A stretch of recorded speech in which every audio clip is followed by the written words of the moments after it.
Que pensez-vous de l'actualité africaine cette semaine? Chaque semaine, nous vous invitons à décrypter l'actualité de la semaine avec nous sur votre télé AfroWeb TV. Retrouvez les analystes politiques pour donner les différents points de vue sur des sujets de l'heure chaque mercredi à 11 h et chaque samedi à partir de 11 h Central Time sur AfroWeb TV.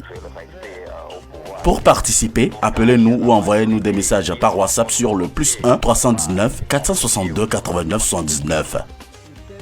Toutes les émissions disponibles sur afrowebtv.com et sur notre chaîne YouTube. Vous êtes au bon endroit, chers amis internautes, chers amis auditeurs, chers amis téléspectateurs. Merci infiniment d'être avec nous pour cette dernière partie de votre émission Avis de la diaspora sur AfroWeb TV et sur FM Liberté. Merci à tous nos panélistes qui nous donnent de leur temps pour également nous aider et nous éclairer, donner leur avis également sur les sujets de l'heure. Ça fait plaisir de vous savoir, mesdames, messieurs. Merci infiniment de partager également cette émission avec les uns les autres pour que l'Afrique gagne vraiment. C'est l'Afrique qui gagne sur AfroWeb TV. Nous avons au Togo plus de 118 partis politiques enregistrés et connus. Et plus de 30 ans, les opposants togolais continuent la lutte. Et nous avons constaté que aujourd'hui, jusqu'au jour d'aujourd'hui, il n'y a pas de changement du côté donc de l'opposition. L'opposition est désunie. Et quelles sont les causes, quelles sont les conséquences? Nous allons attaquer donc cette partie également de votre émission préférée que vous suivez également sur les réseaux sociaux. Merci de partager également cette émission avec les uns et les autres. Nous parlons maintenant du Togo, de l'Afrique de l'Ouest et du 228. Je voudrais poser ma première question à Monsieur Jean-Paul. Je sais que vous êtes un engagé, un activiste également dans la lutte de l'opposition pour que les choses changent.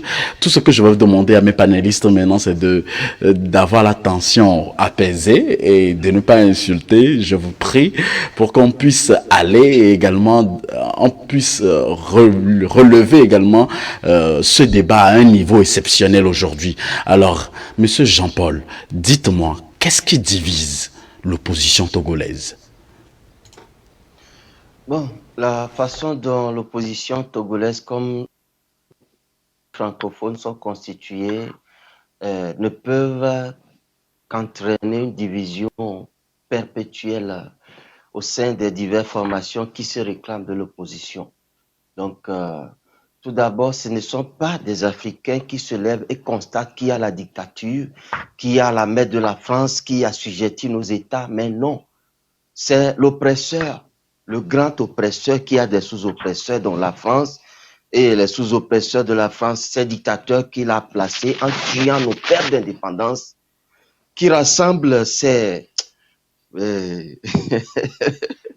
Merci que vous nous avez interdit d'insulter. Donc, je vais essayer d'y aller doucement. Qui rassemble ces ennemis de l'Afrique, qui se disent présidents à la boule et leur dit oui, ça suffit avec le parti unique. Il faut la démocratie. Il faut le multipartisme. Or, tout est déjà ficelé. La France sait comment la lutte des partis politiques, des oppositions va se dérouler. C'est pour ne jamais aboutir à une vraie alternance. Sinon, si une opposition a déjà succédé à un pouvoir en Afrique, c'est que cet opposant devient pire que le précédent qu'on a combattu, parce qu'il devient plus francophile que le précédent. C'est l'exemple de Abdou Diouf, qui a été mis à l'écart par Abdoulaye Wade, qui prêchait toutes les vertus de la politique et de la bonne gouvernance.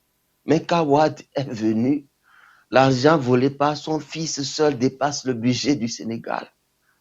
Et il est devenu plus francophile que Abdou Diouf, qui en temps été nommé secrétaire général de la francophonie. Bon, Macky Sall, on l'a vu s'insurger contre Wade. Il a suscité tout l'espoir d'un continent. Mais quand il a pris le pouvoir, il est pire que Wade et Abdou Diouf mis en commun. Et aujourd'hui, je peux dire que nous voyons une autre génération d'opposants. Et parmi tous ces opposants, c'est Ousmane Sonko qui est celui qui s'attaque directement à la France, directement au franc CFA, directement à tout le système politique france-africain. Et là, je sais que ça suscite de l'espoir sur ce que sera la configuration des oppositions africaines d'ici peu. Et au Togo, nous sommes de ceux qui critiquons cette opposition dont la base a été faussée dès le départ. Notre salut ne peut pas venir de notre oppresseur qui est la France, qui a voulu configurer nos États dans un schéma où nous n'allons jamais nous en sortir, nous n'aurons jamais la démocratie, la bonne gouvernance, ni la gestion de nos ressources et de nos budgets. Mais c'est ce que la France nous impose que nous allons faire. Donc, déjà sur cette base-là, c'est comme vous, Monsieur Moïse Agbenigan, vous avez votre maison et vos enfants. Oui. Et vous leur avez donné une éducation donnée, il y a une harmonie. Et c'est moi qui viens dans la maison, de la maison voisine pour dire à vos enfants, non, vous voyez, organisez-vous comme si, contre votre père. Parce qu'il est mauvais, ce qu'il a fait, il vous a nourri jusqu'à votre âge aujourd'hui, il n'a pas bien fait. Donc c'est ce que moi je viens vous dire qui sera bon pour vous. Je crois que c'est un peu près la confiance. Cette opposition est conçue pour semer des troubles permanents dans le pays. Crise, violence, après table ronde, gouvernement d'union. Bon, les uns et les autres vont manger un moment, se retirent encore pour dire qu'ils s'opposent. D'autres vont carrément se coucher à plat ventre devant les dictateurs et manger jusqu'à la fin de leur jour. Mais tout compte fait, une opposition qu'on crée contre une dictature, en demandant d'abord l'autorisation de légaliser son parti à ce dictateur-là qui a fixé des bornes de votre lutte d'opposition, n'est pas une opposition. Une vraie opposition aujourd'hui doit s'inscrire dans la rébellion, pas forcément par les armes, mais on crée de l'anarchie, de la désobéissance civile à l'ordre préétabli. On s'organise pour chasser la dictature. C'est en cela seulement que les vrais peuvent s'unir pour chasser un ennemi commun. Tant qu'ils n'arrivent pas à s'unir, c'est que les intérêts sont divergents et, comment dit-on, inavoués. Donc voilà ce qui explique la désunion permanente entre la classe de l'opposition togolaise. C'est de vieux monsieur diplômés qui connaissent ce que c'est que l'union et la force de l'union, mais qui refusent de s'unir. C'est qu'ils ont une mission autre que l'union qui va libérer notre peuple. Et ironie du sort, le ridicule ne tue pas au Togo. On vient m'accuser, moi, qui avais 13 ans quand les oppositions se constituaient et qui n'avait aucun contact avec ces vieux messieurs, qui se tiraillaient dessus depuis 90. Et nous, aujourd'hui, qui venons éclairer les choses, on nous accuse que c'est nous qui divisons cette opposition-là. Ça veut dire que cette opposition est plus diabolique que ce régime diabolique que nous combattons. Cette opposition refuse les critiques.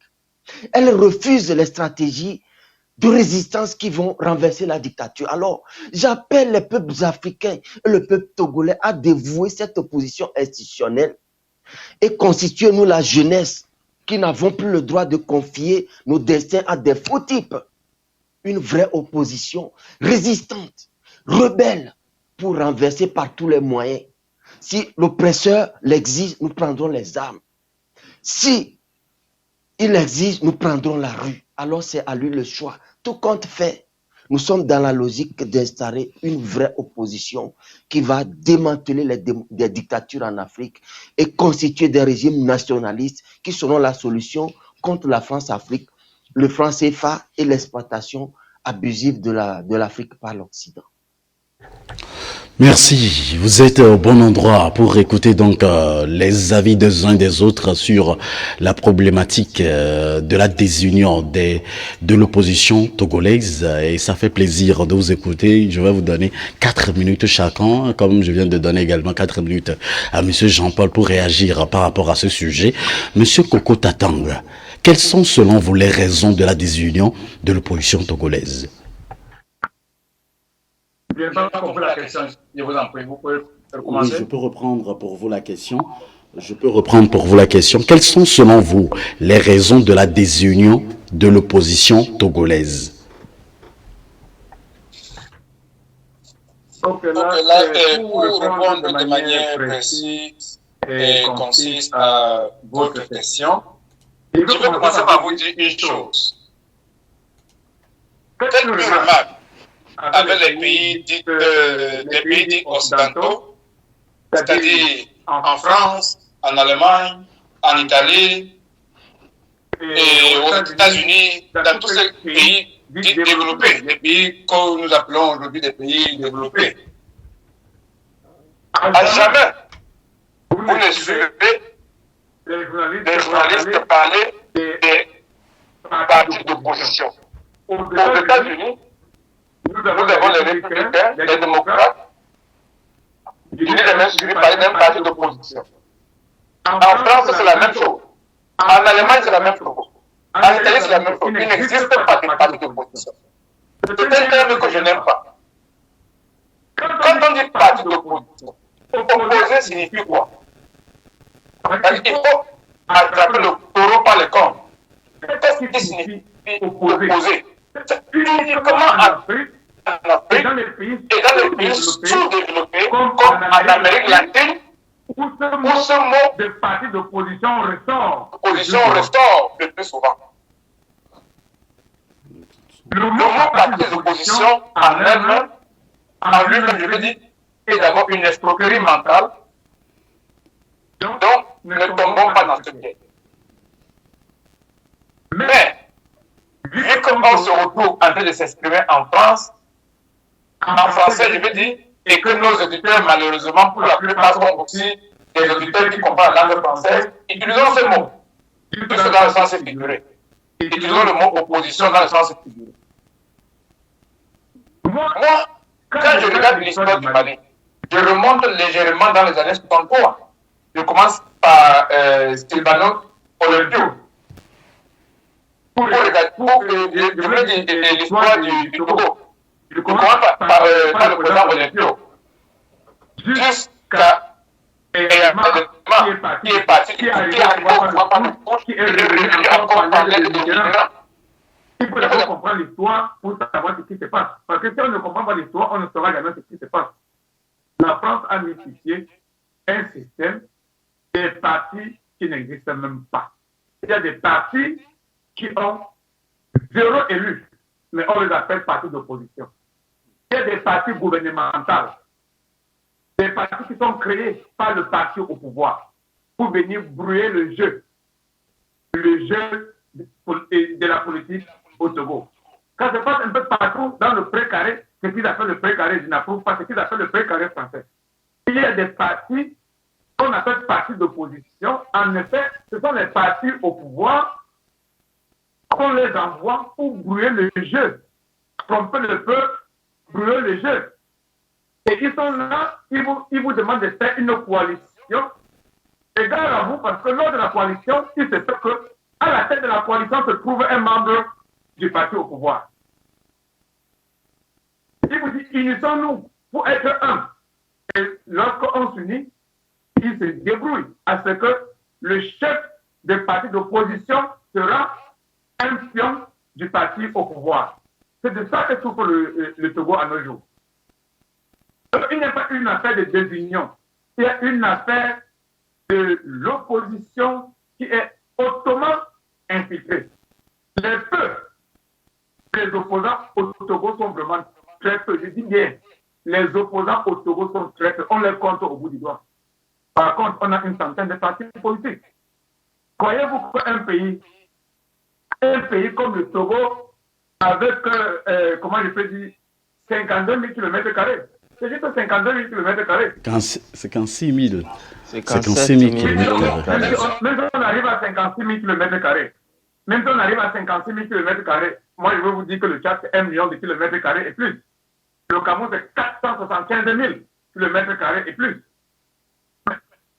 Comment un pays qui peut avoir 56 000 km² compte plus de 100 partis politiques? Mais on blague là. Il faut être naïf pour ne pas comprendre que ces opposants, pour la plupart, sont des pions du parti au pouvoir. Vous allez constater que derrière moi, j'ai un président qui est de 35 ans au pouvoir et que je supporte. Mais par contre, quand j'arrive au Togo, malheureusement, je suis contre le président et à son quatrième mandat qui est bon de moi. Je suis contre lui, par exemple. Mais les gens me demandent parfois, pourquoi tu supportes un vieux de 87 ans et au Togo tu refuses? Il dit c'est parce que les choses sont palpables. Nous voyons ce qui se passe. Nous savons que ce vieux qui est derrière moi ne veut plus pour la France. Il a levé pour la France, il ne veut plus pour la France. Nous avons réussi à le convaincre qu'ils sont des cancans de la France. Depuis 2009, il ne veut plus pour la France. Mais par contre, au Togo, nous avons un président qui est le chouchou de la France. Un président qui massacre son peuple, un président qui écrase son peuple, un président qui muselle les vrais opposants. Merci. Donc, au niveau du Togo, moi je m'inscris derrière tous les opposants, les vrais opposants. Tous les opposants comme mon soutien au Togo. Les vrais opposants. Je répète, les vrais opposants. Ils sont peu.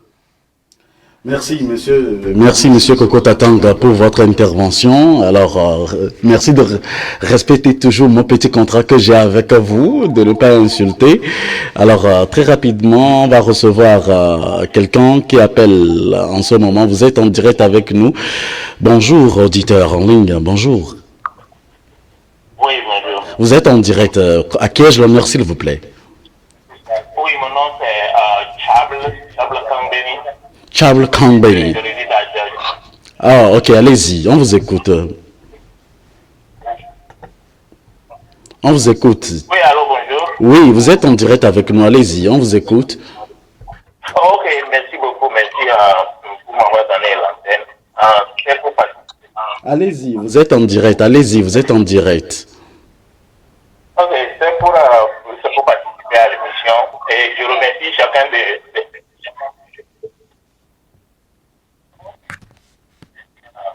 Allô? Je remercie chacun des panélistes.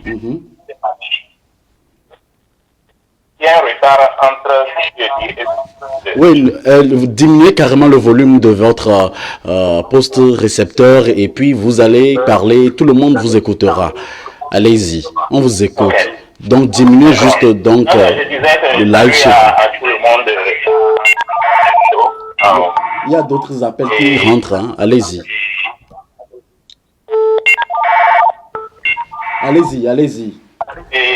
Oui, voilà. Donc, c'était pour aussi participer à l'émission et voilà, pour parler, vous avez déjà affronté le problème du Mali. Et là, nous sommes au Togo. Et effectivement, vous avez déjà tout dit. Pour ce qui compte à répéter, beaucoup de courage à panélistes. Mais pour ce qui concerne le cas du Togo, le dernier thème que vous abordez, je suis resté un peu sur ma foi par rapport à la question posée par M. Asténique. Je ne me trompe pas, c'est ça le nom. Je suis resté un peu sur ma foi. La question a été qu'est-ce qui explique la désunion de l'opposition togolaise? M. Jean-Paul a parlé et j'avoue que je suis resté sur ma foi. Et je voudrais peut-être qu'il nous explique davantage parce que c'est des choses que nous suivons, que nous écoutons ici togolais, que nous suivons, que nous écoutons, et qu'on soit au Togo, qu'on soit ici.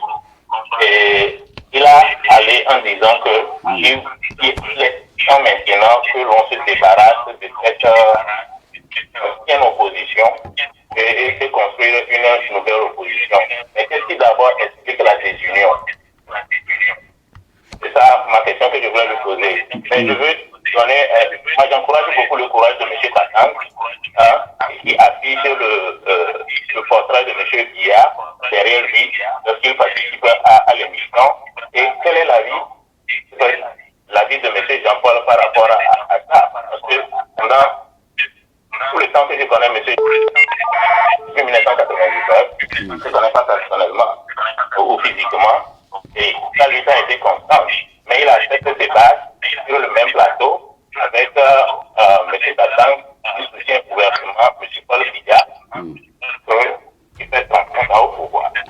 Merci grand frère. Je pense que... Oui. Monsieur Jean-Paul a reçu votre question. Il reviendra vous en parler. Allô? Un autre auditeur en ligne. Bonjour. Bonjour. Allez-y, on vous écoute. Je m'appelle Dojo, je vous appelle vers Italie. Allez-y, on vous écoute. Salut à tous. Ouais, je voulais vous dire, Omolou, que le travail qu'ils font, nous encourageons que Dieu soit avec eux pour que notre combat soit arrivé à la fin, pour que nous aussi nous pouvons avoir la liberté au Togo. Nous vivons à l'étranger avec des difficultés. Il n'y a même pas malheureusement en Italie ici, ils ont fermé le consulat et nous vivons ici. S'ils ont contrôlé sur l'internet, ils trouvent consulat, mais ça ne fonctionne plus. Nous avons beaucoup de problèmes de papier et si on partait à l'agence de police, il dit d'aller à la consulat. Mais le consulat c'était fermé. Donc maintenant c'est la France, c'est les gens qui sont en France qui viennent ici pour travailler. Et s'ils ont pris notre document pour aller en France, après tu dis de nous envoyer l'argent ou qu'il va vous renvoyer notre document. Donc, malheureusement, il prend l'argent, il bouffe. Après tu les appels, ils disaient que non, il n'a pas reçu la lettre. Donc je dis à Oumoulou de nous encourager avec la foi de Dieu pour que notre pays doit être libéré parce qu'on ne peut pas rester dans la misère. Et donc, je remercie aussi notre président qui est élu le 22 février pour son engagement. Et je vous remercie. Merci beaucoup. Merci beaucoup, grand frère. Merci de nous avoir appelé. Un autre auditeur encore en ligne on va le recevoir juste après. Alors, auditeur en ligne, bonjour. Bonjour, monsieur Moïse Adolphe. Monsieur Adolphe, comment est-ce que vous allez? Et allez-y, monsieur Adolphe, vous êtes en direct. Oui, je salue tous les panélistes, ceux qui sont là et ils ont dédié leur temps pour nous éclairer sur la politique africaine. Oui. Je leur dis merci d'abord. Je voulais d'abord apporter ma contribution aussi au débat. Allez-y. Oui. En réalité, je ne sais pas pourquoi les gens veulent que les partis soient ensemble. Les partis d'obédience socialiste, les partis d'obédience libérale ne peuvent jamais être assis ou être ensemble pour défendre quoi? Déjà sur la manière de conduire la politique économique, ils sont différents. Mais nous, en Afrique, on nous a inculqué l'idée du gouvernement d'union nationale, des trucs comme ça, qui ne peuvent pas aller. Vous comprenez? Ça, c'est l'essence même de la démocratie que nous voulons.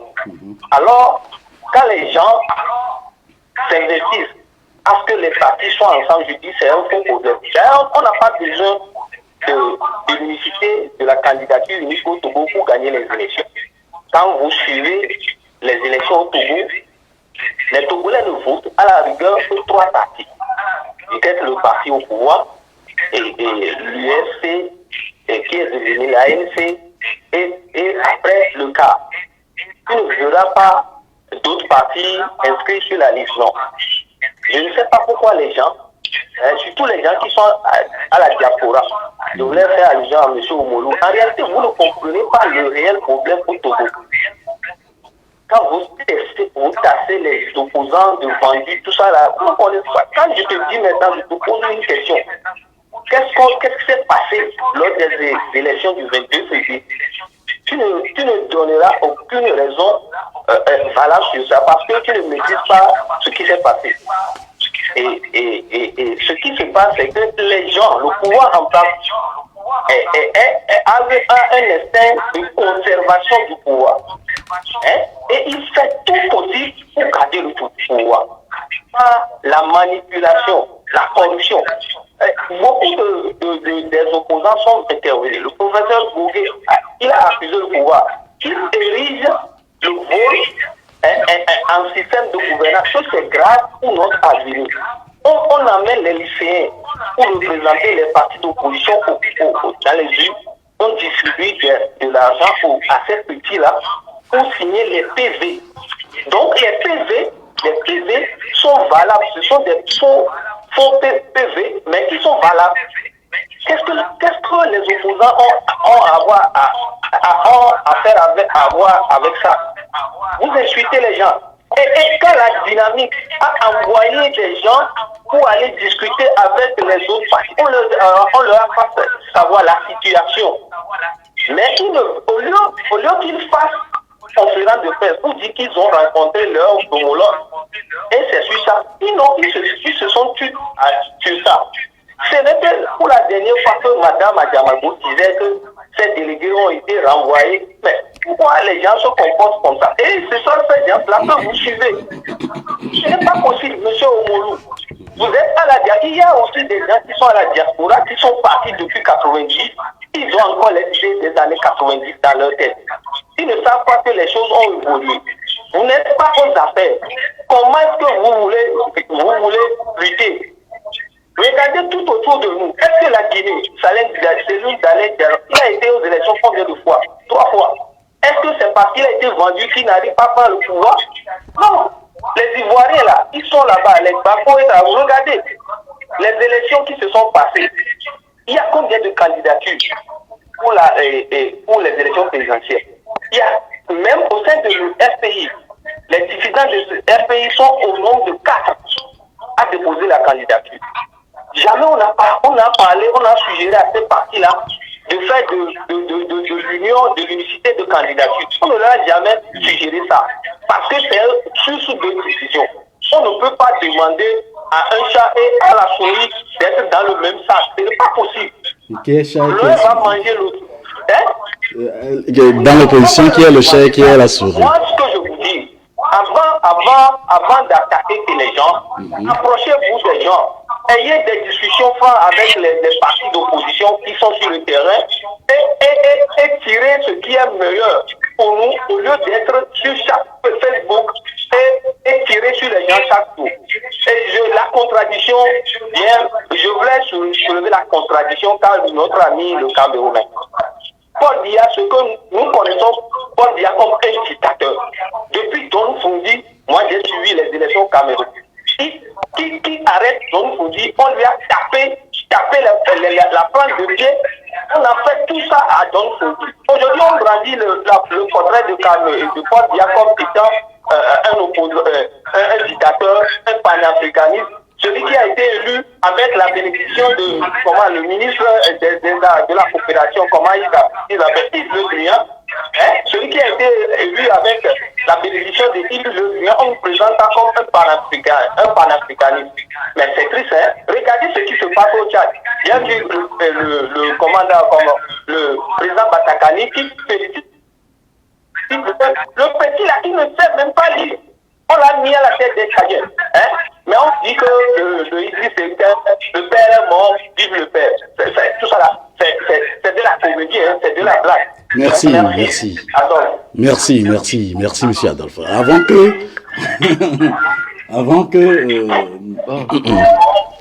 Toutes mes excuses, avant que, par exemple, Monsieur Jean-Paul ne réponde à la question posée, puisqu'il y a plusieurs questions, j'espère que vous aussi vous avez noté les questions. Je vais me retourner vers vous dans la même piste qu'un auditeur ou soit qu'un téléspectateur qui vient de nous appeler, en vous demandant est-ce que l'union de l'opposition est un avantage ou un inconvénient pour le peuple togolais, puisqu'on parle du cas exclusif du Togo. Monsieur Wadja. Merci. J'attendais me lancer sur ce débat concernant la politique au Togo. Et les auditeurs ont pris le courage de parler. Et je vais saluer l'auditeur qui vient juste de quitter, qui a parlé que l'opposition n'est pas obligée d'être unie. C'est ma vision. Pour moi, j'aurais souhaité qu'aujourd'hui, qu'on parle des causes de l'inefficacité de l'opposition sur le terrain. Parce que pour moi, la politique n'est pas un métier, mais la politique doit être la défense d'une vision ou d'une idéologie. Et c'est ce que, à mon avis, c'est ce qui manque à la scène politique togolaise, que ce soit de l'opposition ou du parti au pouvoir. Je parle de la politique en général. Pourquoi je parle de conviction? Le manque de conviction, c'est quoi? Le problème au niveau de la politique au Togo, c'est parce que les gens veulent faire de la politique leur métier. Et ils n'ont pas d'idéologie, ils n'ont pas de projet spécifique qu'ils défendent. Ils veulent plutôt faire de la politique parce que peut-être il manque de boulot et la politique va servir de trouver une place. Et c'est ça le gros problème de l'Afrique. C'est pour cela qu'on va aller mettre les dirigeants incompétents au pouvoir, qui n'ont pas une vision claire pour leur peuple. Ils n'ont pas d'idée pour laquelle ils sont venus au pouvoir. Regardez au Togo, l'opposition qui s'élève, qui veut combattre un pouvoir dictatorial et qui ne présente aucun projet, moi je le dis de cette manière, hein, aucun projet social pour convaincre le peuple plutôt. Mais ils mettent devant le fait que le pouvoir ou bien la famille Gnassingbé au pouvoir depuis 50 ans, on utilise les slogans comme 50 ans, c'est trop, trop c'est trop. Il faut plutôt avoir des visions, poser vos projets de société au peuple, participer à des manifestations civiles, de la société civile je vais parler, sans toutefois à tout moment être mélangé dans la politique. L'exemple que je vais donner, la dernière fois j'ai eu la chance d'intervenir sur l'émission du mercredi. Il y avait un frère, mais il était sorti hors du contexte du débat, mais je suis venu sur un fait. Depuis que j'ai grandi, je suis les manifestations au Togo. Il n'y a jamais eu une manifestation au Togo, par exemple, pour réclamer, par exemple, les trucs comme la cherté de la vie, la corruption, le manque d'emploi et autres, les problèmes de la société. Il y a des hôpitaux qui ne fonctionnent pas. On n'organise pas les marches où l'opposition peut être derrière, mais en tant que membre de la société civile, pour réclamer le rétablissement de ces droits-là au peuple. Mais on fait toujours des marches pour demander le départ du président. 50 ans, c'est trop. On ne présente pas de vision au peuple pour convaincre qu'on est mieux que ce pouvoir-là qui est en place. C'est le gros souci de l'opposition au Togo. Donc, il est temps que les gens arrêtent de faire de la politique d'enfantillage, faire de la pagaille. Tout le monde se lève, il se lance, il veut être sur la scène politique, mais il n'a pas de projet de société qui convainc. Donc, c'est un souci majeur pour nous. Il y a, par exemple, une société que j'ai donné l'exemple la dernière fois encore, je vais répéter ça. Société Seco BTP au Togo, qui est une société de construction qui embauchait beaucoup de jeunes Togolais, mais qui, par rapport à certains soucis avec le gouvernement, qu'on ignore encore, a été fermée complètement et qui ne bosse plus aujourd'hui. Beaucoup de Togolais, que ce soit de l'opposition, des jeunes de l'opposition ou du parti au pouvoir, ont perdu leur boulot dedans. Mais il n'y a pas eu une marche de la société civile pour défendre cette société-là parce qu'elle donnait du travail aux jeunes Togolais et elle a été fermée.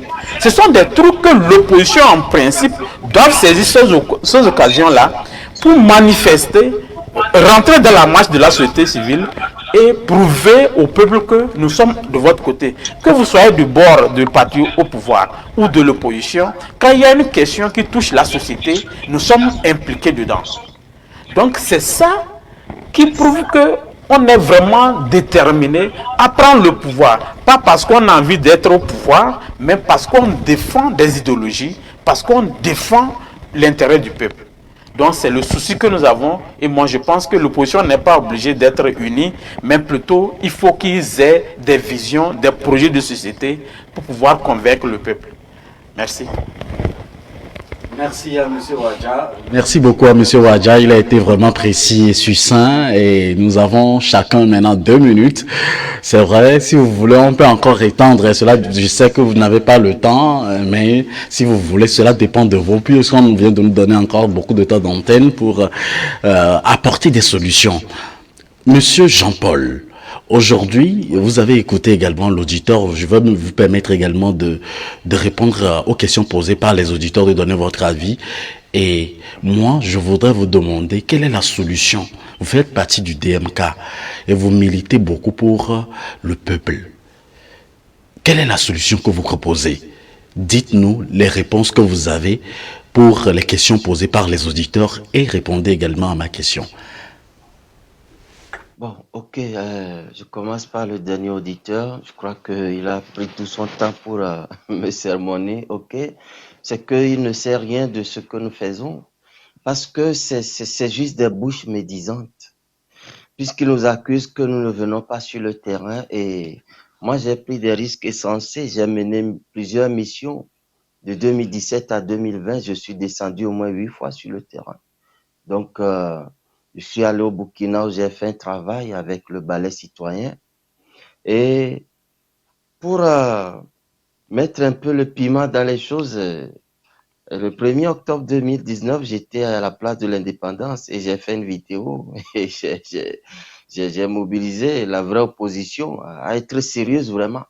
C'est ces mêmes personnes qui disent voilà, tu as été comment avec les gens du régime, donc ils t'ont laissé, ils ont négocié que tu étais même descendu à l'aéroport de Lomé.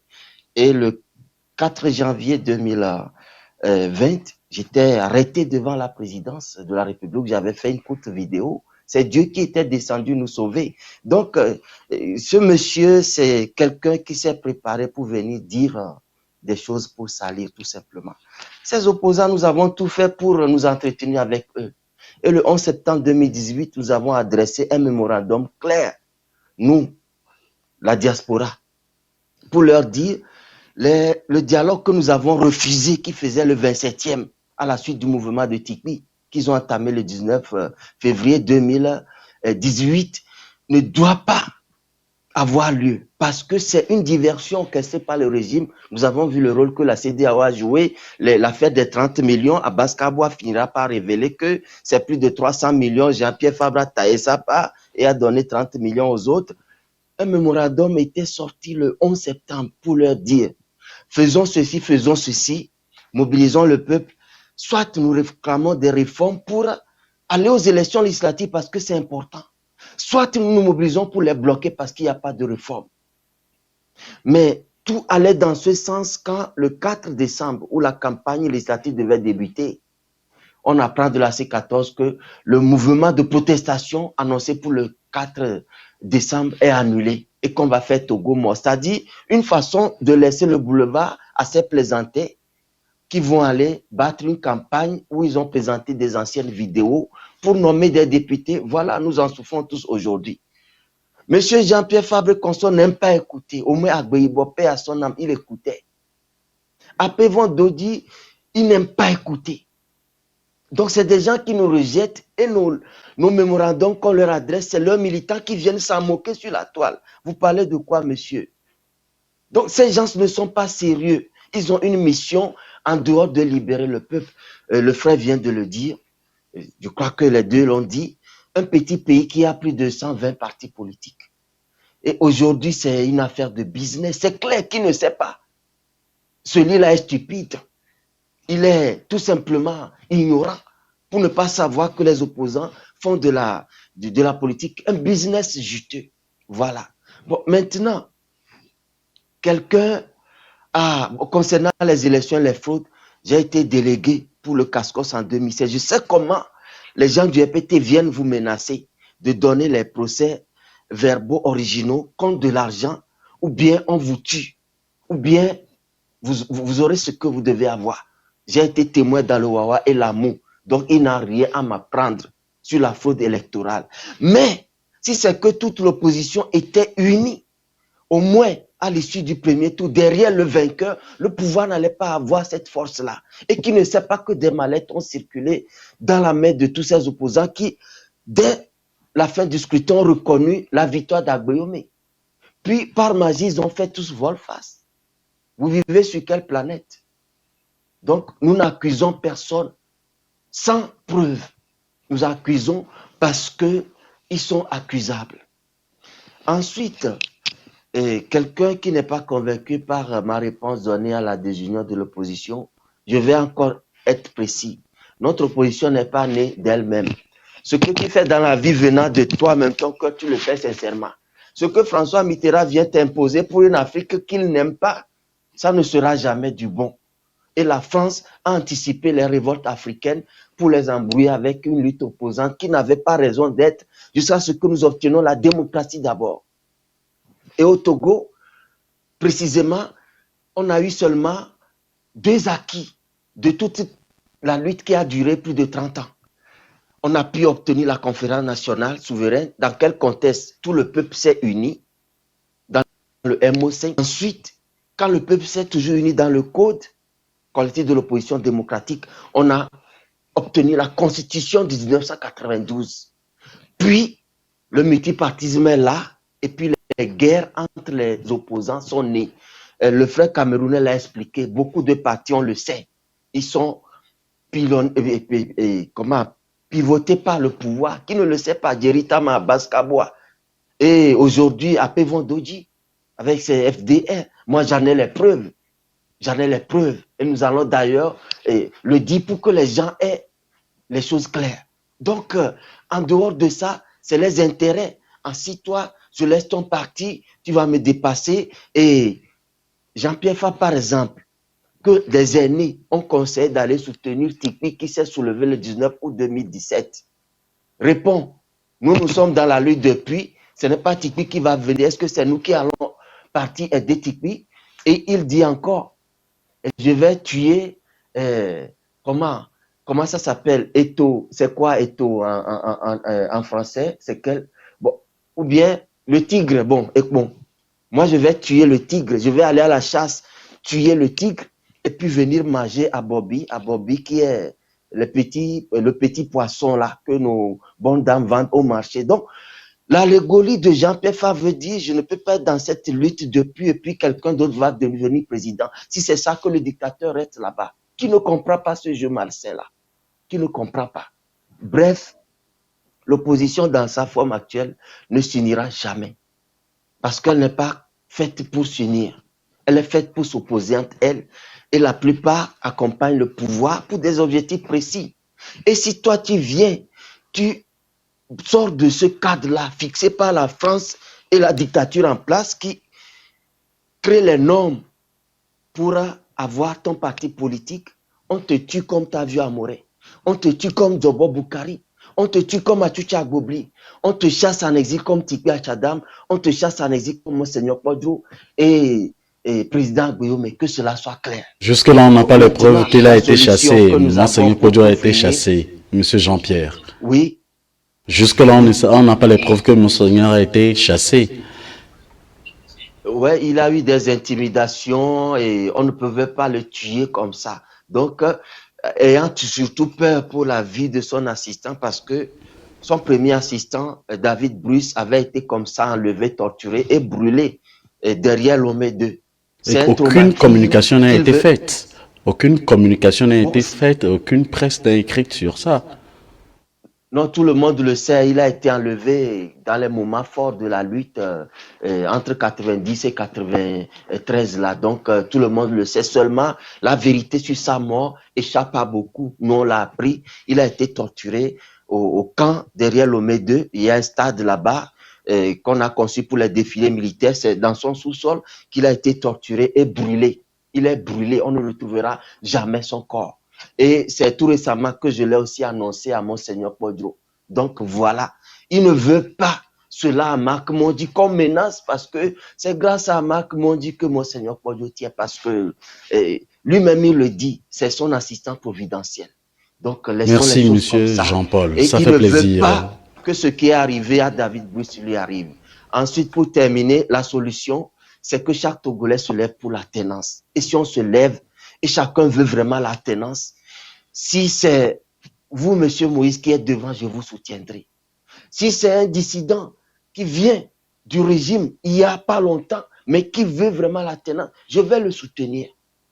Pourquoi ne pas, Monseigneur Paul, que nous savons sincères, qui ont subi tout de la part de ce régime, Agbeyome qui avait toutes les largesses en tant que Premier ministre, qui a démissionné avec Dankou Péré parce qu'il veut des réformes. Nous savons ce que ça leur a coûté. Quelqu'un va s'offrir comme ça pour faire la prison, pour subir les brimades, pour qu'on casse plusieurs fois sa maison. Mais réfléchissons quand même. Réfléchissons. Et les vrais opposants, c'est ceux qui ont fait les systèmes dictatoriaux en Afrique et qui sont devenus dissidents et qui s'y opposent. Ils connaissent mieux la clé pour démanteler ces systèmes dictatoriaux mafieux que la France et leurs organes france-africains ont ficelés. Donc, levons-nous, soyons nos propres leaders, parce que s'il y a une source où on puise le bonheur, c'est mieux d'y aller toi-même que d'envoyer quelqu'un aller puiser pour toi. Que les Togolais se lèvent et que nous obtiendrons cette alternance. Oui, merci beaucoup, monsieur Jean-Paul, pour votre intervention. On a un auditeur en ligne, des auditeurs, je dois dire, puisque cette émission, c'est une émission interactive également. Le cas du Togo interpelle beaucoup de personnes. Alors, le premier auditeur en ligne, bonjour. Bonjour, c'est moi, je reviens, Chablais. Oui, allez-y. C'est pour dire vraiment que, ami, allez abonder dans le même sens que M. Ouadja. Pour dire que la politique au Togo doit être repensée. Et ce n'est pas une affaire de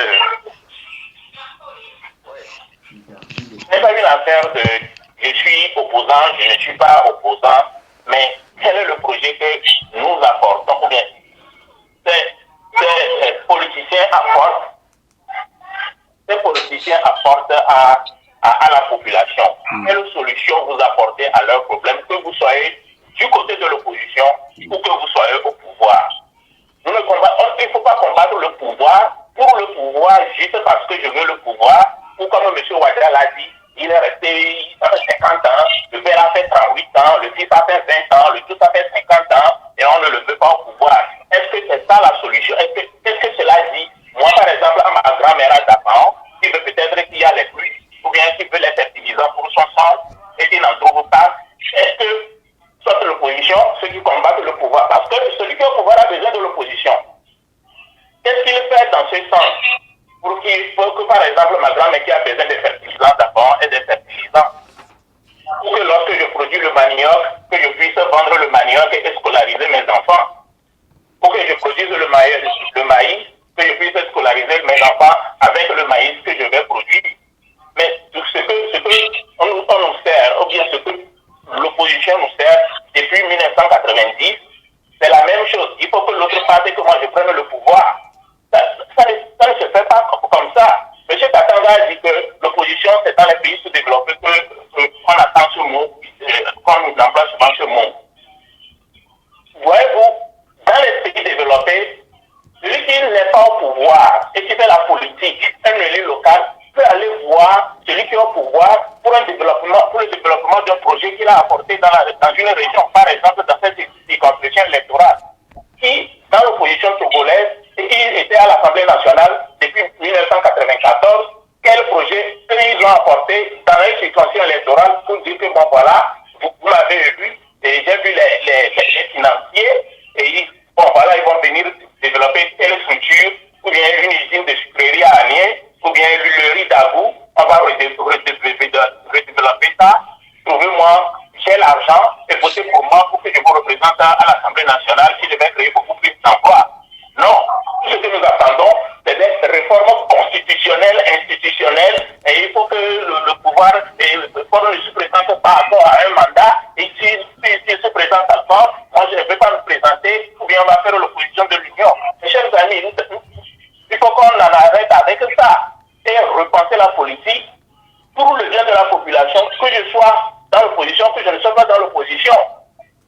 Et M. Jean-Paul, un jour, j'ai posté sur votre page que ce ne serait pas mieux que vous alliez plutôt travailler avec le RPT pour faire avancer les choses. Je ne pense pas, je ne le disais pas comme blague. J'étais sérieux. Il faut critiquer le pouvoir de l'intérieur si les gens courageux ne le font pas. Lorsque lorsque vous allez aller et que vous critiquez, vous voulez travailler, on vous empêche d'évoluer, là vous exposez ça, vous faites les sorties, et puis nous tous nous allons vous suivre. Mais lorsque nous sommes là tout le temps, c'est pour attendre 50 ans, c'est trop, la dictature de Yakingue est pas facile, que lorsque vous allez dans Agni, on voudra peut-être développer la sécurité pour peut-être donner du travail aux gens, pour mettre une usine de transformation de manioc en point, pour créer de l'emploi, ou bien mettre une usine de transformation du café, du cacao dans les plateaux, pour produire nous-mêmes nos chocolats, ou bien nos cafés, ou bien nos Ovaltines.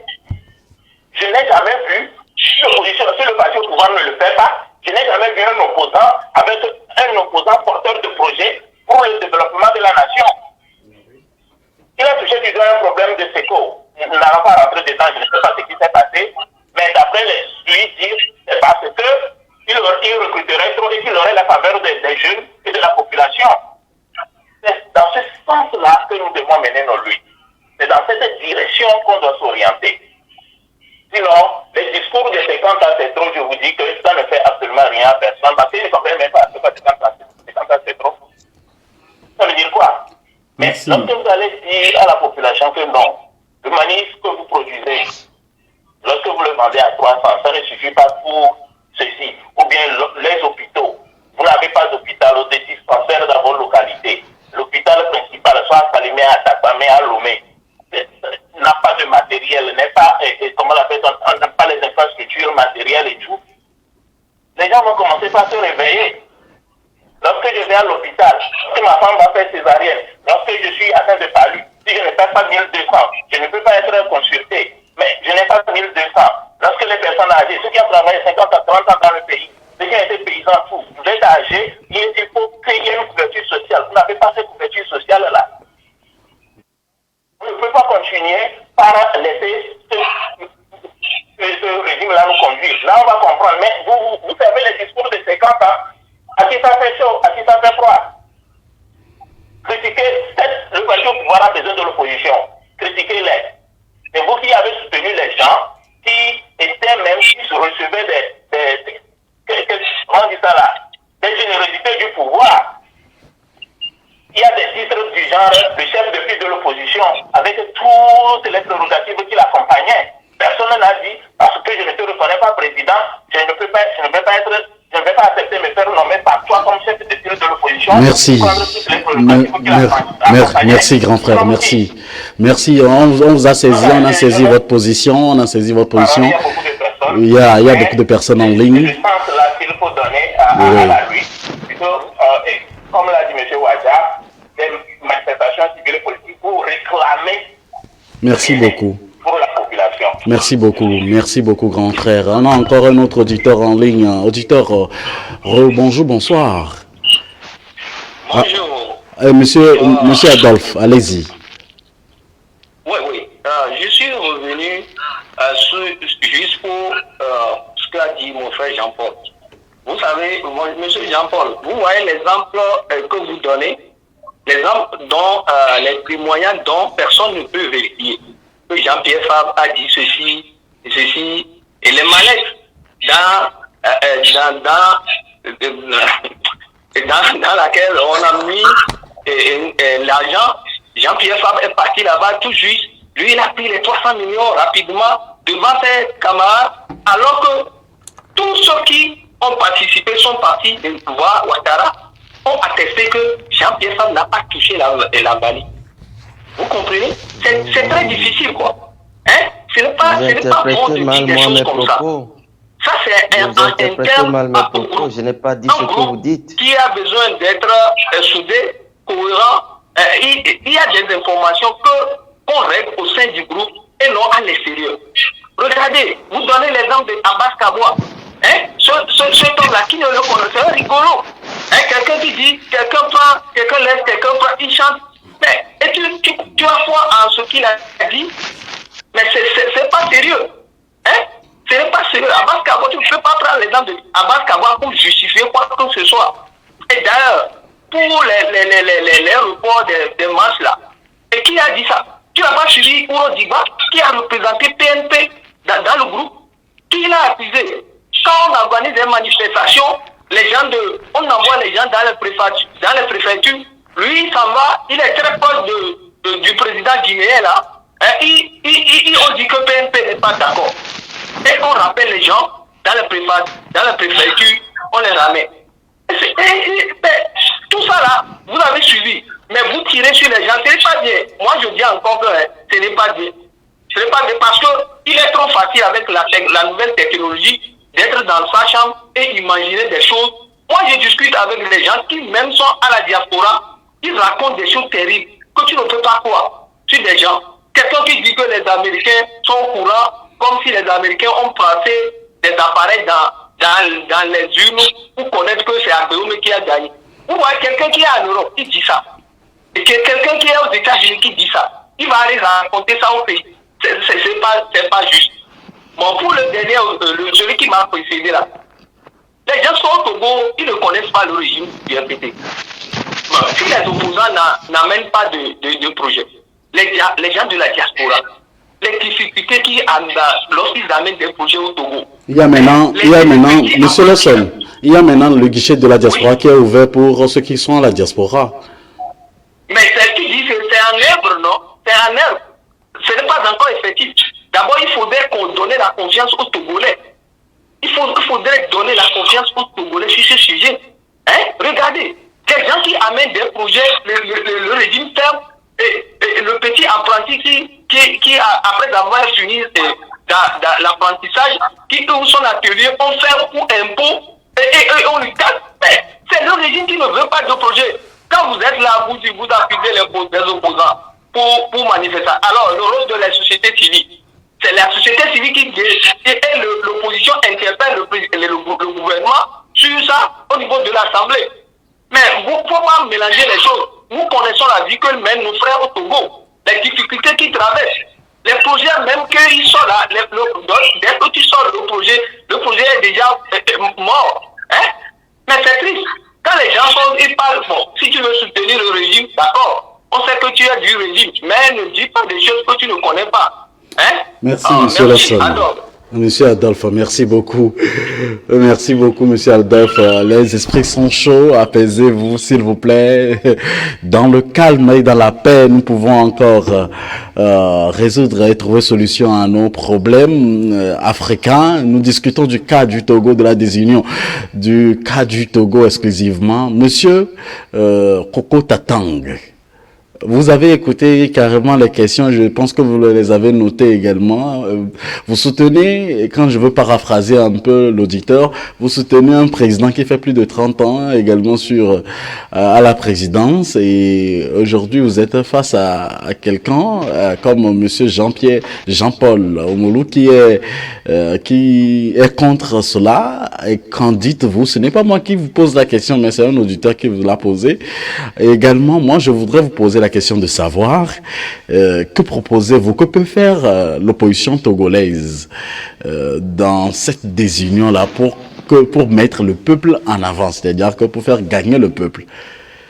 Vu qu'il y a par exemple également M. Adolphe qui vient de nous dire qu'on ne peut pas faire une union, si je tiens à ces mots, qu'on ne doit pas forcer à l'union de l'opposition togolaise. Lorsqu'on sait, par exemple, qu'aux États-Unis, il y a, ou soit en France, il y a la droite et la gauche, et également il y a aux États-Unis les démocrates et puis les républicains. Bien avant, il y a également un auditeur en ligne qu'on va recevoir très rapidement. Auditeur, rebonjour. Allô? Oui, bonjour. Oui, vous êtes en direct avec nous sur AfroWeb TV dans votre émission Avis de la Diaspora.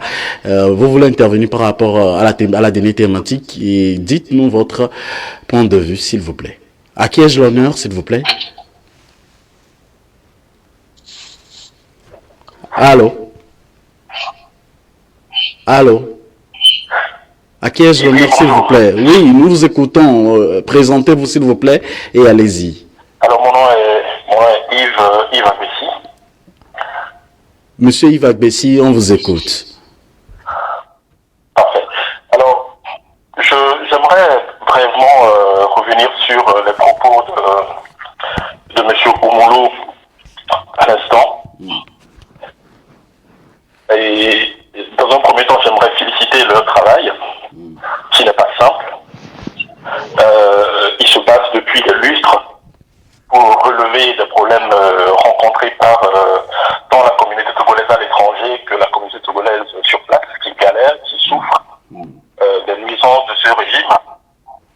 Et j'aimerais dire simplement que, certes, ils ne sont pas parfaits, la DMK n'est pas parfaite, mais ils ont eu tout au moins le mérite de soulever des problèmes que personne n'aborde. Et rien qu'à ce titre, je pense qu'il est important quand même de les encourager et de les soutenir. Alors, ceci dit, pour ce qui est de la question de l'opposition, pour ce qui est de la question de l'unité de l'opposition, je suis assez d'accord pour dire qu'il est quasiment impossible aujourd'hui, dans le contexte actuel, que l'opposition togolaise soit unie. Bien évidemment, les agendas sont cachés, sont dissimulés, et on a l'impression de prendre les Togolais pour des cons. Parce que chacun y a ses intérêts, chacun a sa stratégie, chacun a son projet, finalement. Et nos compatriotes, nos frères élèves, nos frères qui sont dans les grandes campagnes, il y a certains qui n'ont pas le minimum pour avancer. Mais aujourd'hui, personne ne demande des comptes au pouvoir qui est en place. Certes, on nous demande de ne pas parler de pouvoir séquentaire, mais la réalité, elle est là. Personne ne demande des comptes au pouvoir en place. Personne n'ose dire, écoutez, M. Nyatsimbe, déclarez vos avoirs. Personne ne demande à Mme Dobé de déclarer ses avoirs. Personne ne demande, même, ne serait-ce qu'aux personnes, aux députés de déclarer leur avoirs, tout au moins, leur patrimoine. Personne ne le demande. Mais au même moment, nous avons des élèves qui meurent de faim. Et des gens, on a vu une vague de suicides qui n'en finit pas. Les gens n'ont pas vraiment le minimum vital. Et on demande de circuler, il n'y a rien à voir, je suis désolé, mais il y a quand même, il faut demander des comptes au pouvoir. Et ça, il y a quelques personnes qui essaient de le faire. Et ces personnes-là, elles ont le droit de le faire. Et donc aujourd'hui, pour en revenir à ce que vous disiez à l'instant, je pense qu'il est temps vraiment que chaque Togolais se mobilise. Quelles que soient nos appartenances ethniques, politiques et autres, il faut que chaque Togolais se mobilise. Il faut qu'on revienne aux fondamentaux disons, il faut qu'on revienne à ce qui est essentiel à notre pays, le bonheur des Togolais. À la question de savoir si les Togolais sont heureux aujourd'hui, la question elle est simple, c'est non. Mais le pouvoir vend une réussite à l'étranger. Le pouvoir vend des succès. Ils vont de conférence en conférence pour dire que tout va bien au Togo. Et c'est quand même c'est affligeant, je suis désolé de le dire, mais c'est vraiment affligeant. C'est une honte quand on le voit parvenir. Moi je suis sur Genève, moi j'habite à Genève. Et moi on le voit parvenir sur les médias internationaux, à coup de promesses, à coup de projets, et avec des dépenses juste énormes. En oubliant que le pauvre Togolais qui est dans un village est en train de galérer, c'est quand même grave. Et ces personnes ne sont même pas en mesure de rendre des comptes, de dire ce qu'ils font avec tous les financements qu'ils reçoivent. Donc, moi j'aimerais inviter nos concitoyens, nos frères. C'est difficile pour nous tous. Mais il est temps quand même de faire quelque chose. Personne n'a la solution magique, mais chacun doit puiser au fond de lui l'énergie nécessaire pour pouvoir faire changer les choses. Changer les choses, ça ne passera pas un changement de régime parce qu'on est en face de personnes qui ne reconnaissent rien, qui ne reconnaissent jamais qu'ils ont tort et qui ne proposent rien de concret. Certes, l'opposition, elle n'est pas mieux, mais chaque Togolais doit se dire, mais qu'est-ce que je fais pour pouvoir faire bouger les lignes aujourd'hui? La question, elle est là. Mais sinon, nous avons été colonisés, nous allons être recolonisés, et puis finalement, nous allons passer de puissance en puissance sans vraiment avoir l'épanouissement, sans contribuer au bonheur de nos concitoyens. Donc voilà, moi c'est ma petite contribution. Je pense que tous les intervenants ont leur point de vue qui est quand même justifié, mais évitons de faire comme si le régime faisait les choses au mieux, et évitons de faire comme si vraiment leur stratégie, ou du moins, en fait finalement, ils arrivent à faire ce qu'ils veulent faire parce qu'on oublie le régime, on oublie cette dictature, et on fait comme si tout va bien, et finalement c'est l'opposition qui pose le problème. Maintenant, merci. Il faut qu'ils puissent rendre compte. Merci grand frère, merci beaucoup. Merci beaucoup. Voilà, je vous remercie pour votre écoute. Merci. Et je vous souhaite une très belle émission. Merci d'être avec nous tous les samedis et tous les mercredis à partir de 11h sur la même fréquence. Alors, Monsieur Coco Tatang, répondez à mes questions posées. Nous sommes sur la dernière ligne droite et ce sera votre mot de fin également.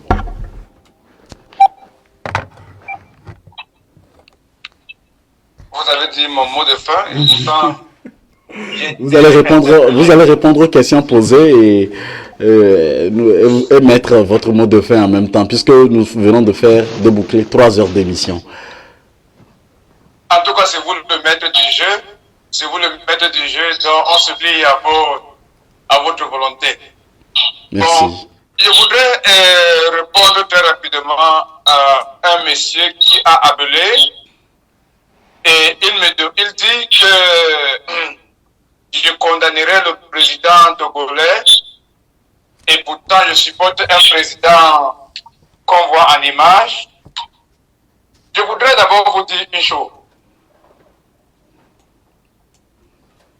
Il faut avoir beaucoup de courage. En tant que Camerounais de la diaspora, il faut avoir beaucoup de courage pour s'afficher ouvertement, avoir le courage de s'afficher avec la photo de ce président de la République. Parce que malheureusement, il se peut que le Cameroun, c'est un pays de presque 30 millions d'habitants, mais le président de la République du Cameroun a été élu à peine avec 1 700 000 voix. Ça veut dire que la grande majorité n'a pas voté pour lui.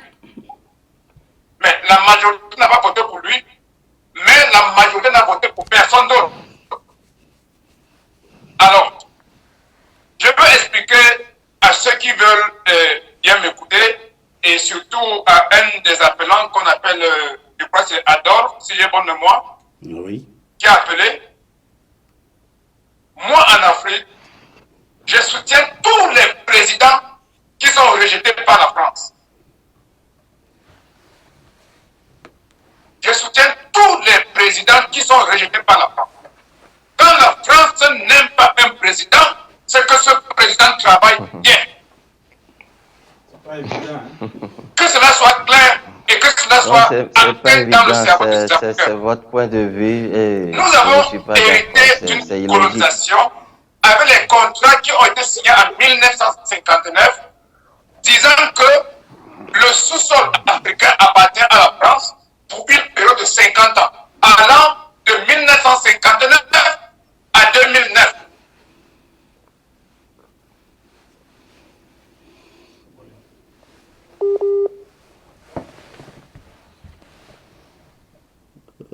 Mais il y a certains présidents, comme le président camerounais, il a refusé le pétrole camerounais de 1959 à 2009. Ce pétrole appartenait à la France. Le Cameroun avait à peine 8% dans le revenu pétrolier. On a inversé la tendance. Donc ce monsieur n'est pas au pouvoir depuis 35 ans, il est au pouvoir depuis 2009, légalement. Avant 2009, il était au pouvoir avec un contrat qui a été signé avant lui, même pas par son prédécesseur, un contrat qui a été signé par les Français au nom du Cameroun. C'est la même chose qui s'est produite en Côte d'Ivoire avec le président Gbagbo qui arrive au pouvoir et qui trouve que le pétrole ivoirien, bénéficie à 80% à la France et à 12% à la Côte d'Ivoire. Il dit non, c'est le contraire qui peut être possible. Il trouve que le palais présidentiel de la Côte d'Ivoire paye le loyer chaque fin du mois à la France. Il dit non, pas sur le règne de Laurent Gbagbo. Donc il y a des présidents qu'à un moment donné, peu importe ce qu'ils ont fait par le passé, ils ont pris le taureau par les comptes. Le taureau, c'est la France. Ils ont changé. Ils ont changé parce que nous continuons. Parce que vous savez, j'ai suivi quelqu'un qui dit tout à l'heure, quand quelqu'un laisse, quelqu'un comprend. Si nous faisons l'erreur de ne pas soutenir nos présidents, ils seront à la merci de la France. Nous avons donc le devoir d'être honnête. Je m'affiche avec ce président et pourtant, je lui demande de laisser le pouvoir. Je le supporte. En même temps, je lui demande de laisser le pouvoir. Parce que nous, la jeunesse, nous voulons prendre le pouvoir. Nous sommes prêts. Il nous a formés. Il nous a formés et nous sommes prêts à prendre le pouvoir. Mais pour que nous soyons prêts, il a fallu que nous soyons à ses côtés pour apprendre. Aujourd'hui, nous sommes prêts à prendre le pouvoir. Donc, voilà ce que je voulais dire. Écoutez, moi je voulais très rapidement vous dire ceci encore à M. Adolphe. Vous avez dit, vous me condamnez juste pour une image. Vous refusez de comprendre ce que je dis, mais vous me condamnez pour une image. Mais vous avez dit en 1990, le multipartisme, on a créé. La liberté de parole, on a créé. La liberté d'opinion, on a créé. Mais pourquoi vous voulez refuser à moi d'avoir la liberté de parole, la liberté de choix? La liberté de parole, la liberté de choix, c'est mon choix. Le multipartisme, chacun est libre donc de choisir celui avec qui il veut fonctionner. C'est le multipartisme que vous avez réclamé en 90. Liberté de parole, liberté d'opinion, liberté de choix. Alors, est-ce que je suis libre de m'exprimer, de choisir celui avec qui je veux marcher? Oui. Donc je choisis le président Paul Biya.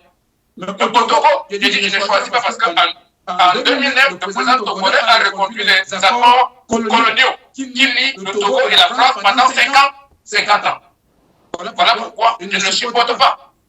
Voilà pourquoi je supporte le constitution congolaise. Je crois que j'ai bien répondu à cette question. Et vu que c'est mon mot de fin, je voudrais vous dire, même le président Ouattara, le président Félix Tshisekedi, le président Macky Sall, qui sont des traîtres de l'Afrique. Je les supporte parce que c'est en les supportant que je peux leur prodiguer mes conseils. Ce sont les traîtres de l'Afrique. Mais je les supporte malheureusement parce qu'il faut être auprès d'eux pour limiter les dégâts de la France. Bon, donc pour finir, je voulais vraiment vous dire, faites attention. Le président Laurent Gbagbo revient le 17 juin. Vous avez dit que c'est impossible qu'il soit assassiné. Nous avons vu 27 présidents africains assassinés. Le dernier en date, c'est le président tchadien, Idriss Déby. Juste avant lui, on avait vu Muammar Kadhafi. On a 27 présidents en exercice. Si la France a assassiné 27 présidents en exercice, ce n'est pas assassiner un ancien président qui est un problème. Vous avez vu le monsieur qui a été arrêté en Centrafrique avec des armes, des bombes, des stupéfiants et consorts, avec pour mission d'assassiner le président centrafricain. Donc, faisons beaucoup attention. Je voulais donc dire au président Gbagbo de bien préparer son retour. Aucun pays de sortir massivement pour accueillir ce grand homme. Et je voudrais donc conclure en saluant le président Badakani. Je salue aussi Bertrand Tachinda, le PDG d'Afrique Média, Tabou. Merci. Donc, je salue le président malien, le nouveau président malien, Merci. Ngota. Merci. Et je rends hommage à l'ancien président américain. Nous sommes sur la dernière ligne droite. Merci, M. Koko Tatanga. Nous sommes sur la dernière ligne droite, M. Ouadja. Que peut faire l'opposition togolaise pour trouver rapidement solution à leur désunion, vu qu'on ne les voit pas aussi assez? Et quel est le message que vous avez à leur endroit? Je pense que moi j'ai déjà réagi par rapport à cette question d'union. Je ne supporte pas une idée d'union entre les partis d'opposition au Togo. Plutôt, je pense que l'opposition doit être plus visionnaire, avoir des projets et proposer quelque chose au peuple, prouver au peuple qu'on peut mieux faire que le parti ou ce régime qui est au pouvoir depuis plusieurs années. Donc, à mon avis, il faut avoir de nouvelles têtes au niveau des partis de l'opposition au Togo qui vont promouvoir des projets de la société, qui vont avoir des visions claires d'un développement du Togo et qui vont travailler pour l'intérêt du peuple. Regardez un truc par exemple. Comment on peut dire qu'il y a un parti d'opposition qui existe au Togo et c'est seulement qu'au niveau des élections, au moment des élections, qu'on les voit sur le terrain. Juste après ces élections-là, ils n'existent plus. Ils ne connaissent nulle part, à part leur maison, à Lomé, ils vivent dedans, c'est fini. Ils ne sortent pas sur le terrain, ils ne proposent rien. Ils attendent la période des élections pour sortir faire campagne. On ne gagne pas les élections le jour des élections. Ça se prépare. Et il faut que... Oui, il faut que c'est... Oui, justement. Parce qu'il faut des gens vraiment qui ont des idéologies, qui ont des convictions, qui ont des visions pour le peuple, pour pouvoir être à la tête de l'opposition. Sinon, ça ne va rien changer. Si c'est les mêmes personnes que nous avons aujourd'hui, ils ne sont pas là pour l'intérêt du peuple, mais ils sont là pour faire de la politique comme un boulot, comme une fonction, comme un business. Ils ne sont pas là pour l'intérêt du peuple. Donc nous avons besoin de la jeunesse avec de nouvelles visions, avec des idéologies, avec des projets de société à la tête de l'opposition. Merci M. Radja pour votre mot de fin également. Nous allons, avant de nous tourner vers l'Europe pour avoir notre invité en duplex, nous avons un dernier auditeur en ligne. Auditeur, bonsoir. Allô? Allô? Auditeur, bonsoir. Oui, allô? Merci, vous êtes en direct avec nous. Et à qui ai-je l'honneur, s'il vous plaît? Allô? Oui, on vous écoute. On s'est dit que vous devez diminuer votre live chez vous et puis vous êtes en direct. Oui, ça va. Allez-y. Oui, d'accord. À qui ai-je l'honneur, s'il vous plaît? Oui, c'est M. Avossé Koto. Monsieur Avossé, allez-y. On vous écoute. Oui. Voilà, moi je vais être un peu bref. Allez-y. Cool. Je voulais parler sur le cas du Togo. Je voulais un peu dire à nos frères compatriotes togolais que si nous sommes dans cette situation aujourd'hui, nous vont dire aussi que c'est la malhonnêteté des Togolais. Parce qu'on dit souvent que quand on a faim, ce n'est pas à quelqu'un qui doit te dire que tu as faim. Parce que moi j'ai suivi un peu le débat où les gens ne veulent pas qu'on parle des 50 ans d'Enyasingbe. Qu'on doit orienter le débat sur la société civile. Mais on doit parler des projets. Mais quand on dit ça, moi je ris un peu. J'aimerais qu'on me parle des projets que ce régime cinquantenaire a proposé au peuple togolais. Nous avons notre pays qui est dirigé par une seule famille durant plus de 50 ans. Et nous voyons l'état des hôpitaux, l'état des écoles, l'état des infrastructures.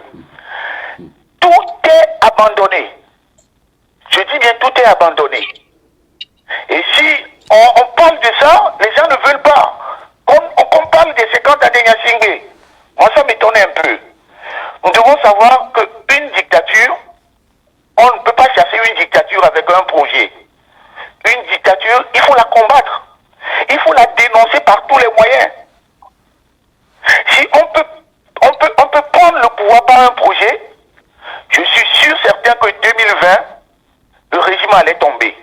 Allez un peu jeter un petit coup d'œil sur le site de la DMK. Et lisez un tout petit peu le projet de monsieur le président Guillaume Koto. C'est un projet clair et net qui arrange le peuple togolais. Mais le régime Nyasingbe n'a jamais perdu les élections. Moi, je veux tout simplement lancer un appel à nos chers compatriotes, au peuple togolais, de faire la politique autrement. De faire la politique avec ses pensées, avec une conviction, avec un devoir de ne pas faire la politique avec le ventre. Nous avons assez fait la politique de ventre. Et trop, c'est trop. Nous devons faire la politique autrement. Je vous remercie. Merci. Merci beaucoup, Monsieur Avancé. Ça fait plaisir de vous écouter et revenez-nous très souvent, suivez-nous de près et donnez-nous vos avis sur les autres problématiques, puisque dans les jours à venir, nous parlerons du Tchad, de la Centrafrique, nous parlerons et du Cameroun, du Nigeria et de toute l'Afrique. Merci pour votre fidélité d'écoute à afrowebtv.com. Nous sommes dans la dernière partie, comme je l'ai dit, et c'est le moment de nous retourner à notre invité depuis l'Europe, et Monsieur Jean-Paul. il y a Monsieur Coco Tatang qui nous montre quelque chose, mais je ne vais plus lui donner la parole. À qui le jour que j'ai appris que le président Laurent Gbagbo rentre le 17, j'ai acheté l'éléphant pour dire au président Gbagbo, l'Afrique est derrière lui. Merci, Monsieur Coco Tatang. Merci, Monsieur. Merci, Monsieur Coco Tatang. Alors, nous sommes à la fin et Monsieur Jean-Paul, à vous et votre message de fin pour clôturer en toute beauté cette émission, ce numéro de votre émission Avis de la diaspora.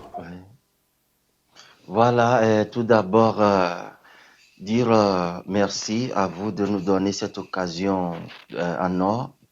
Nous avons parlé du problème ivoirien, malien et togolais qui sont des problèmes africains.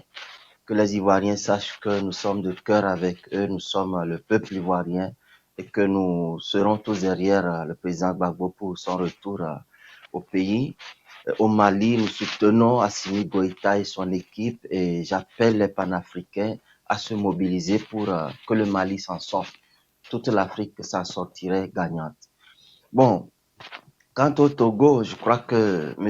Adolphe est un passionné, zélé, fanatique de l'ANC qui veut venir ici défendre son parti. Moi, je ne suis pas dans dans ce schéma-là. Je parle sans état d'âme. Et je dis aujourd'hui, si la DMK déconne, je monterai au créneau pour dénoncer, mais pour le moment, c'est la seule force résistante face à la dictature. Donc, l'accès fait mal, mais nous devons le creuser. Ayons le courage, disons des vérités, même qui ne sont pas bonnes à attendre à nos leaders, parce que ils ont mené une politique pour eux en 30 ans, nous sacrifiant pendant 30 ans. Il est temps que la jeunesse africaine prenne les choses en main. C'est de ça que nous parlons. Bon, ensuite, dire que les partis d'opposition n'ont pas eu de programme, c'est ne pas prendre connaissance des partis pour lire leur programme. Moi, le premier qui m'a touché, c'est le PSP de Tavio Amorin. Son programme est toujours actuel jusqu'à ce jour. Il a été tué et son parti est tué avec lui. Monsieur Agboibo, il fallait lire son projet pour voir que c'est le plus grand opposant que le Togo a connu, sauf que des malveillants qui sont venus, qui ont créé l'UFC, aujourd'hui devenu ANC, ont jeté du discrédit sur lui, l'ont insulté gratuitement, ont menti sur lui et l'ont noyé jusqu'à la fin de ses jours. Bon, aujourd'hui, nous clarifions les choses et les gens ne veulent pas entendre la vérité. Non, ce qu'on a semé, on le récolte. La politique était fair play jusqu'à ce que l'UFC n'arrive. Et les dénigrements ont commencé aujourd'hui. Nous voulons clarifier les choses, que les gens sachent qui est qui. Donc, pour ne citer que cela, le PSP avait un programme de société, le CAR aussi, et aujourd'hui, la DMK porte un programme de société que vous pouvez lire encore sur le site de la Dynamique Monseigneur Modro. Donc, voilà. Bon, je ne peux pas finir sans répondre à mon frère camerounais Tatang, comment c'est ce qu'il s'appelle. Vraiment, je viens de découvrir que c'est un vrai plaisantin, c'est un comédien, franchement. Je ne le dis pas avec méchanceté, mais avec fraternité, hein, parce que on ne peut pas appeler Faure Gnassingbé dictateur et soutenir Paul Biya, qui est pire dictateur parce qu'il a commis plus de crimes, parce qu'il a passé plus d'années au pouvoir. Je cite tout simplement le problème anglophone où on terrorise des gens, on tue des gens, on terrorise des villes tout entières. J'ai vu comment on a tiré sur des étudiants, on les a entraînés dans la boue et on a tiré sur des avocats qui manifestent. Je crois que je ne veux pas employer de mots durs, mais ce n'est pas sérieux. Et nous avons vu que les élections de octobre 2018, c'est Maurice Kamto qui les a remportées. Mais que fait-on de lui aujourd'hui? Combien de son parti ne croupissent pas en prison? Comment est-ce que les élections sont rapinées au Cameroun? Et si, pour les panafricains, la constitution est là. Donc, en dehors de Paul Biya, il n'y a plus un Camerounais, il n'y a plus un Camerounais intelligent, compétent pour diriger le Cameroun. Monsieur Tatan, vous voulez dire que vous n'êtes pas assez intelligent pour présumer diriger le Cameroun? Et vous, avec vous, comment celui qui se dit appelé président sur Afrique Média, Bandakani, j'ai commencé à le décrédibiliser le jour où il a soutenu Paul Biya pour les élections de 2018. Ce n'est pas sérieux. Il faudrait que vous appreniez la définition du panafricanisme. Un panafricain, c'est Sankara, c'est Gbagbo, c'est Sylvanus Olympio. On parlera dans une autre émission. Des gens qui sont durs contre la France, pour sortir l'Afrique de l'esclavage, mais qui sont incapables de tirer sur un seul de leurs compatriotes. Voilà des panafricains. Un panafricain ne peut pas tirer sur un Africain. Alors, Paul Biya est un faux panafricain.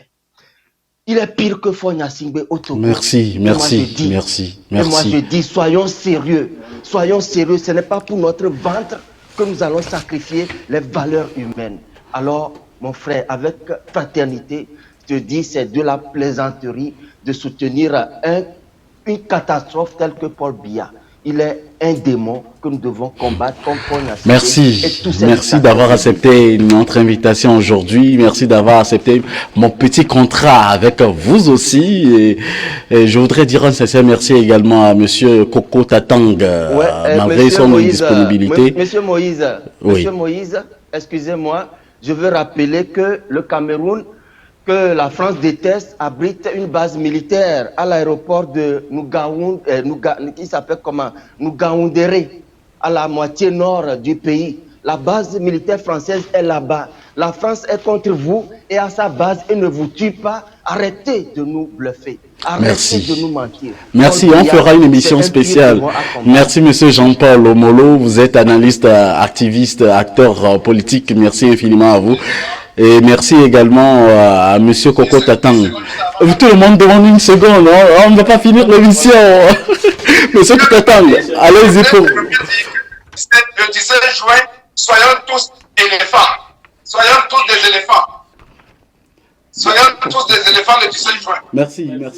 Merci, monsieur Koko Tatang, pour votre disponibilité à notre émission Avis de la Diaspora sur FM Liberté ainsi que sur afrowebtv.com. Allez tout simplement sur l'ARES Live, l'ARES Post ou /live, afrowebtv.com/live. Vous serez à la bonne adresse également pour revoir également, revivre les moments forts de cette émission en direct. Il y a encore toujours des auditeurs qui continuent par appeler et malheureusement nous sommes à la fin donc de cette émission. Je voudrais lancer un appel également à tous les acteurs, sociologues, politologues,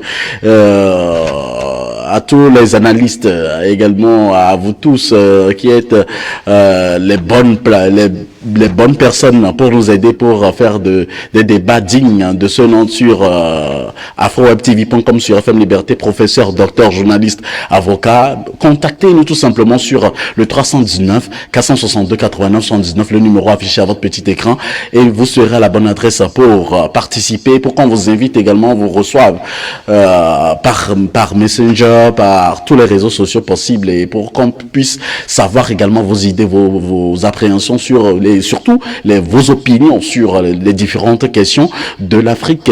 Alors, nous voulons dire également que dans les jours à venir, peut-être cette semaine, nous sommes en train de préparer également une émission spéciale digne de ce nom concernant donc Maître Agbo-Ibor, concernant exclusivement le colloque qui est organisé en son honneur, et aussi donc nous aurons le privilège d'avoir des personnes dignes de ce nom pour témoigner également de Maître Agbo-Ibor. Et nous parlerons du Cameroun, de tous les sujets alarmants et épineux. Restez toujours des nôtres, car dans une heure, vous aurez encore une autre émission sur la même antenne. Mesdames, messieurs, merci à vous tous qui avez pris le soin de partager également cette émission avec les uns les autres. C'est l'Afrique qui gagne. Merci à tous et bonne suite de nos programmes sur afrowebtv.com. Ciao, bye. Diablesa. Que pensez-vous de l'actualité africaine cette semaine? Chaque semaine, nous vous invitons à décrypter l'actualité de la semaine avec nous sur votre télé Afro Web TV. Retrouvez les analystes politiques pour donner les différents points de vue sur sur des sujets de l'heure chaque mercredi à 11h et chaque samedi à partir de 11h Central Time sur AfroWeb TV. Pour participer, appelez-nous ou envoyez-nous des messages par WhatsApp sur le +1 319 462 89 79. Toutes les émissions disponibles sur afrowebtv.com et sur notre chaîne YouTube.